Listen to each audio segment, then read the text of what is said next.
Last class में हमने institute sheet में ये कोर्सेज़ बनाना सीखा था, ठीक है। अब इन कोर्सेज़ के आगे जैसे ये मास्टर शीट में ओपन कर लेता हूँ। इस मास्टर शीट के अंदर आप देख रहे हो ये सभी कोर्सेज़ लिखे हुए हैं, ठीक है। अब जैसे मान लो यहाँ पे बेसिक कंप्यूटर है, बेसिक कंप्यूटर जो है हमारा 4 मंथ्स का कोर्स है, तो यहाँ पे 4 आना चाहिए। बीजी जो है वो 3 मंथ्स का कोर्स है, यहाँ पे 3 आना चाहिए। टैली 3 मंथ्स का है, टैली पे 3 आ गया। एडवांस टैली 6 मंथ्स का है, 6 आ गया। वेब डिज़ाइनिंग 6 मंथ्स का है। ग्राफिक डिज़ाइनिंग 8 मंथ्स का है। सी लैंग्वेज 4 मंथ्स का है। सी प्लस प्लस 4 मंथ्स का है। पाइथन भी 4 मंथ्स का है। और एडवांस एक्सेल 3 मंथ्स का है। ये कोर्स की ड्यूरेशन आ गई हमारी, ठीक है। अब अगर हम फ़ीस की बात करें, बेसिक कंप्यूटर की जो मंथली फ़ीस है वो 750 है। बीजी की जो मंथली फ़ीस है वो 1800 है। टैली की भी 1800 है। एडवांस टैली की मंथली फ़ीस 2500 है।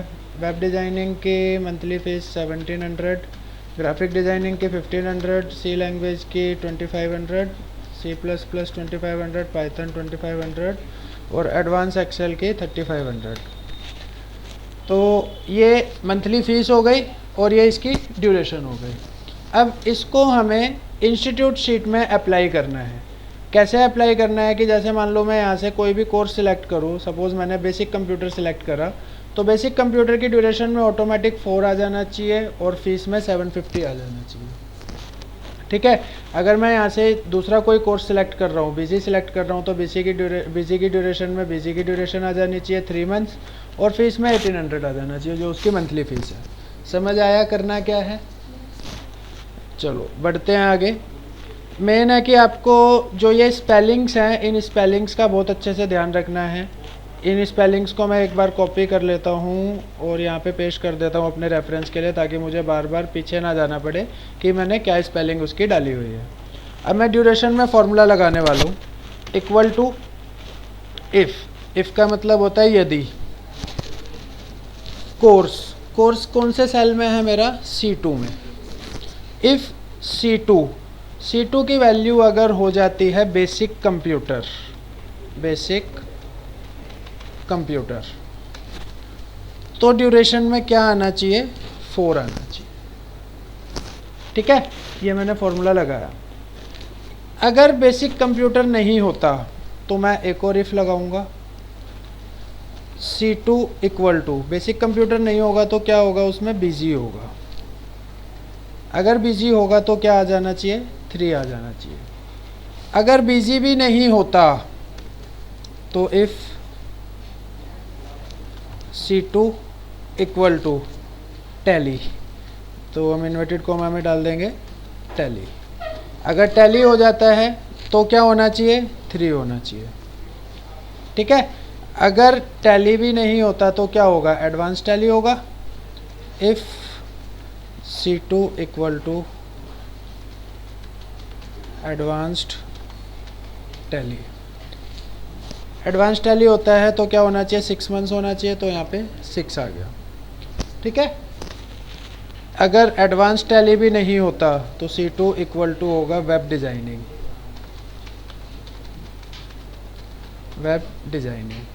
अगर वेब डिज़ाइनिंग होता है तो वेब डिज़ाइनिंग हमारा 8 मंथ्स का कोर्स है, हम यहाँ पे 8 टाइप कर देंगे, ठीक है। अगर वेब डिज़ाइनिंग भी नहीं होता तो ग्राफिक डिज़ाइनिंग होगा। If C2 equal to graphics designing होता है तो क्या होना चाहिए? 6 मंथ्स का कोर्स है, 6 आ जाना चाहिए। अगर ये भी नहीं होता तो सी लैंग्वेज होगा, C प्लस प्लस लैंग्वेज होगा। अब C language, C plus plus language और पाइथन, ये तीनों के तीनों 3 महीने के कोर्स हैं, ठीक है। तो मैं यहाँ पर एक कंडीशन लगा देता हूँ, एंड कंडीशन। बार बार मैं इफ़ लगाने से बच जाऊँगा, तो मैंने यहाँ पे लगा दिया एंड नहीं और, दोनों में से कुछ भी हो सकता है। तो और लगाया, और में पहली कंडीशन रहेगी C2 equal to C language, C2 equal to C language,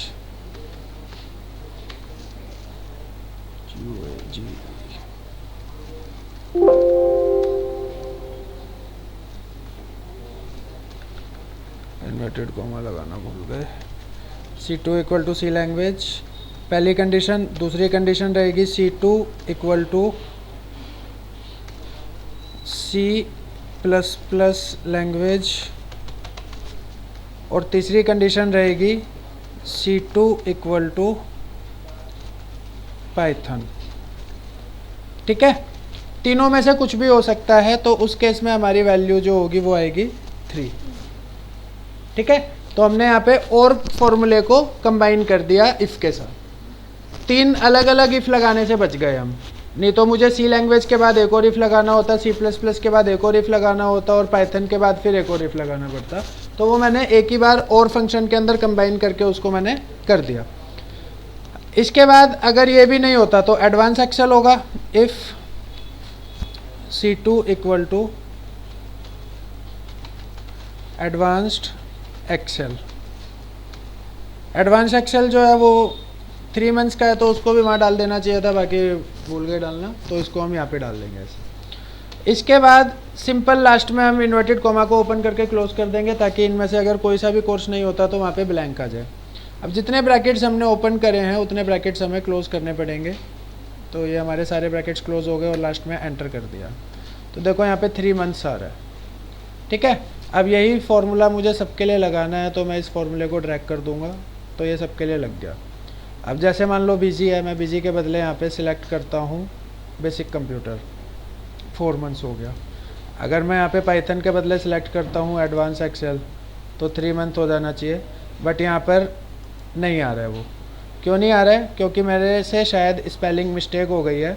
advance Excel जो हमने अपने डेटा में डाल रखा है उसकी स्पेलिंग है ADVNACED, तो हम उसको पहले चेंज कर देते हैं। और यहाँ पे फॉर्मूले में जो हमने एडवांस एक्सेल डाला है ADVANCED, तो इन दोनों स्पेलिंग्स में देखो अंतर है। ठीक है, तो हम अपना जो मेन डेटा है उस वाले एडवांस्ड को चेंज कर देते हैं, ADVANCED, ये हमने एडवांस्ड कर दिया। अब हम यहाँ से इसको दोबारा से करते हैं एडवांस्ड एक्सेल, अब वो काम कर रहा है। ठीक है, समझ आया इतना आपको?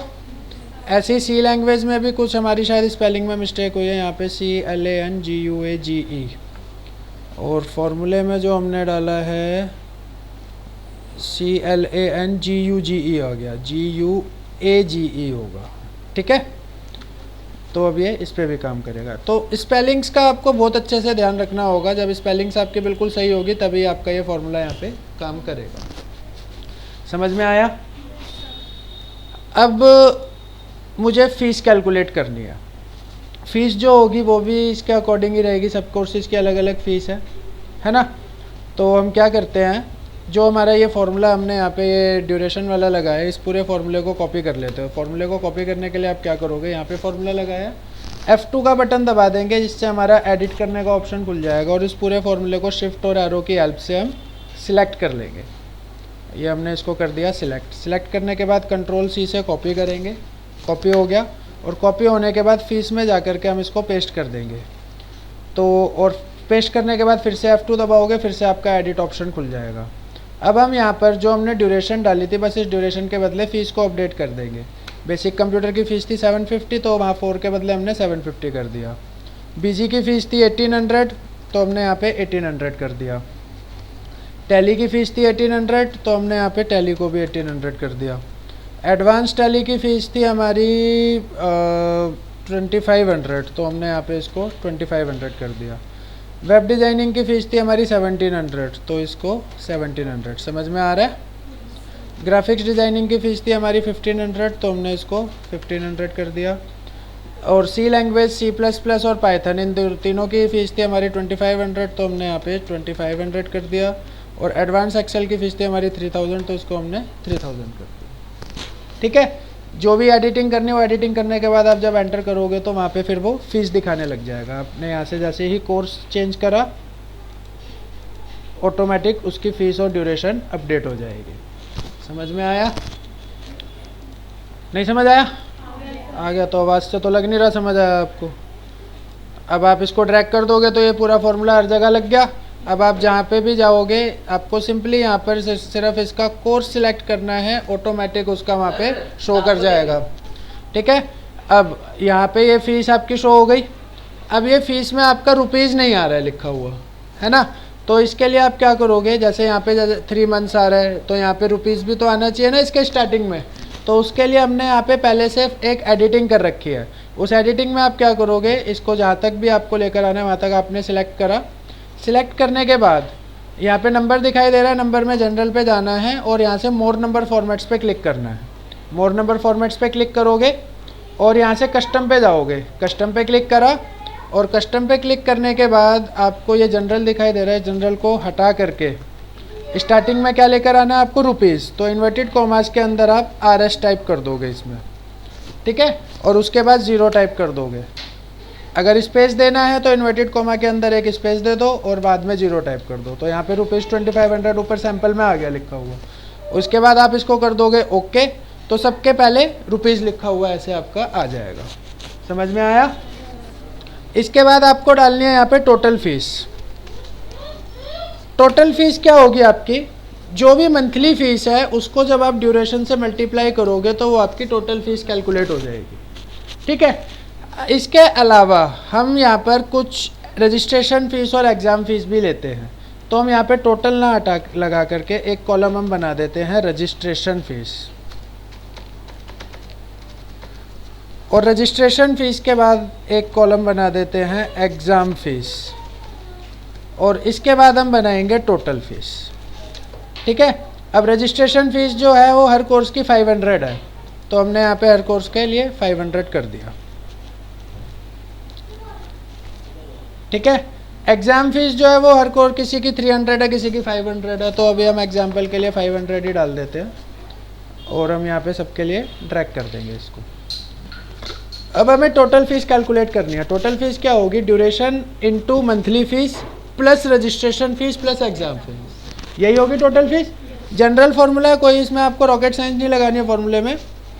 Equal to bracket start, duration है हमारी D2 के अंदर, तो ड्यूरेशन में हमने D2 सेलेक्ट करा, इनटू मल्टीप्लाई का साइन, मंथली फ़ीस है हमारी E2 के अंदर, तो हम यहाँ से E2 डाल देंगे, ब्रैकेट को क्लोज करा, साथ में प्लस का sign, plus F2 plus G2, ठीक है। एंटर करोगे, ये आपके सामने टोटल फीस जो है वो कैलकुलेट हो गई। अब आप इस फॉर्मूले को सबके लिए लगाना चाहते हो तो यहाँ से आपने सबके लिए इस फॉर्मूले को ड्रैग कर दिया, ठीक है। अब जहाँ पर वैल्यू मिल रही है वहाँ पर तो वैल्यू आ रही है, जहाँ पे वैल्यू नहीं मिल रही वहाँ पे ये एरर दिखा रहा है, तो हमें ये एरर रिमूव करना है, ठीक है। तो एरर को रिमूव करने के लिए आप क्या करोगे, इसके अंदर एक फॉर्मूला लगाओगे, equal to if error, equal to if error, bracket start, if error नहीं, is blank, if is blank, इस ब्लैंक में आप सिलेक्ट करोगे C2। अगर C2 की वैल्यू ब्लैंक होती है तो इस सेल के अंदर कुछ भी नहीं दिखाना, simply inverted comma start, inverted comma close. और अगर ब्लैंक नहीं होती है तो आपका ये फार्मूला वैल्यू कैलकुलेट करके दे देगा वहाँ पे, ठीक है। तो हम इस पूरे के पूरे फार्मूले को दोबारा से एक उसमें डाल देते हैं। ये क्या हो गया, इस ब्लैंक, ये हमने एक और ये स्टार्ट किया और इसको हमने यहाँ पे क्लोज करा और ये हमारा इफ़ ख़त्म हो गया। एंटर करा, अभी यहाँ पे नेम शो कर रहा है, D2 E2 F2, if is blank, is blank हो गया, अभी नहीं आया है ना, इफ़ इज़ ब्लैंक C2। तो अभी 8500 यहाँ शो करा। अब हम इसको ड्रैग कर देंगे, तो जहाँ पर इसको वैल्यू दिखेगी C++ लैंग्वेज तक इसको वैल्यू दिख रही है तो दिख रहा है, यहाँ पे कोई वैल्यू नहीं है। आप यहाँ पे जैसे कोई कोर्स सेलेक्ट करोगे ऑटोमेटिक वहाँ पे वैल्यू शो कर जाएगी, और जैसे रजिस्ट्रेशन फीस एंटर करोगे वो भी ऐड हो जाएगा। समझ में आया? कोई डाउट? चलो, इतना करने के बाद आपको इसमें आगे करना है, जिस जिस बच्चे की कितनी कितनी इंस्टॉलमेंट आ गई। जैसे जिसका 3 महीने का कोर्स है वो 3 बार फीस देगा, किसी का 6 महीने का कोर्स है वो 6 बार फीस देगा। तो हमारे पास मैक्सिमम जो ड्यूरेशन है वो अभी 6 महीने की है। यहाँ पे वैसे तो 12 महीने की है, बट हमने 12 महीने वाले कोर्स इस वाली लिस्ट में नहीं डाले हैं, तो अभी हम 6 महीने वाले के मैक्सिमम हमारी ड्यूरेशन है। तो हम यहाँ पर 6 इंस्टॉलमेंट तक कर देंगे। इंस्टॉलमेंट 1, इंस्टॉलमेंट 2 और हमें 6 तक लेकर जाना है, तो आप इसको सिलेक्ट करके इंस्टॉलमेंट 6 तक लेकर के जाओगे। ठीक है, इसके बाद आपको क्या करना है, जैसे फर्स्ट इंस्टॉलमेंट में रजिस्ट्रेशन फ़ीस ऐड होकर के आती है मंथली फीस में। ठीक है, अब हम यहाँ पर एक कॉलम और ऐड करेंगे, 2 कॉलम और ऐड करेंगे। राइट क्लिक करा, इंसर्ट पे गए, एक कॉलम ऐड हो गया, फिर अगेन राइट क्लिक करा, फिर इंसर्ट करा। एक कॉलम बनाएंगे हम पेड फीस का, ठीक है, और एक कॉलम बनाएंगे हम बैलेंस फीस का। ठीक है, कितनी फीस पेड हो चुकी है और कितना अभी बैलेंस बाकी है। तो पेड फीस के अंदर जो हमारा फॉर्मूला लगेगा, जितने भी इंस्टॉलमेंट्स हैं इन सभी इंस्टॉलमेंट्स का सम। तो हम क्या करेंगे, equal to sum bracket start, instalment 1 से लेकर के इंस्टॉलमेंट 6 तक के सेल्स को सिलेक्ट करेंगे और ब्रैकेट क्लोज करके एंटर कर देंगे। तो अभी पेड फीस में आ रहा है 0।